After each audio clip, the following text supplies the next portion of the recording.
prosecution, mismo ang mga ebidensya sa prosecution.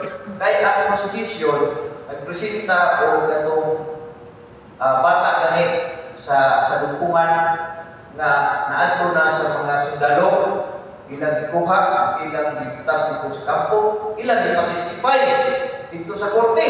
Apan pagpunta na sa judge, sa bata, ingon ang judge, unsa may plan na inyong gigamit dito sa eskwelahan, naman ka mo eskwelahan, unsa may plan dito? Ingon ang bata na may plan dito sa plan sa korte, dapat sa judge. Kana ang plan? Unsa may subject na inyong gitudlo dito, kung inyong nakatunan, inyong tutong bata, Math, Science, English, o gitutuan mo with agriculture. Maulit na ang istorya sa bata dito sa trial. This is a witness of the prosecution, ha? Witness isa sa prosecution na sumpi. Kaya mo, allegation lagi nga, pinag-eskwelahan ko no, eskwelahan sa mga rebelde. Apan mo sa isulti sa testimonya mismo sa defensa o sa prosecution, ilan ang testimonya? Math, Science, English. Unya ang bata, kuman nga gisira sa gobyerno ang salungungan, ikuha nila ang bata dito, ni-excel na yun ang bata dito sa lahat sa tindahan, nag-ibalinan. Unya, ngayon siya sa korte nga nakatapang ang iyang pag-eskwela sa salungungan.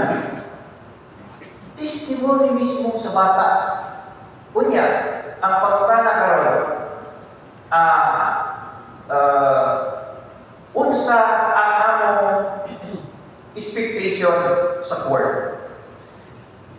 Aminin mo, dito sa court, wala mong na-prove nga ang gihimo sa 13-13 nga ang madaot ang mga bata. Iba, nanalo sila ang mag-rescue. O ang mga bata mismo sa testimonya, atong bata mismo sa prosecution, testimonya sa prosecution, ang ilang ipatindo, ngayon na pagkos kung sila gawa, ay sila na eskwelahan, pupuk, gilansa, kunya isog na kayo yung mga tao, kunya ngit-ngit na, wala sila pagkaon, asa man sila mainom. Di na nakaw sila, kaya pupus mo sila panakaw, ihaliw ka sila na kung pwede, upa na lang muntan. No, ihaliw sila, upa na lang muntan, at ang mga nagara sa ilang, apan, wala din, palakon din sila. Kung ang lakaw sila,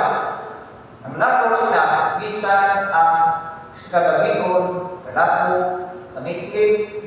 Kunya, nasugatan sila sa mga civil society organizations, yung mga pastor, mga solidarity network. Karon ang nag-rescue, mo na yung sa kaso, mo na gini atong kahit nagkaroon panahon na, puro na bali. Bali na ba? So, amayan na po ang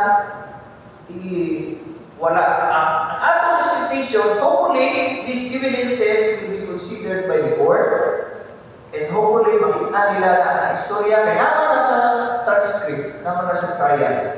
Kung makita niyo, basahan niyo ang transcript, makaitong ka mo, hindi sila yung mga tuhanan eh. No? So, mauna.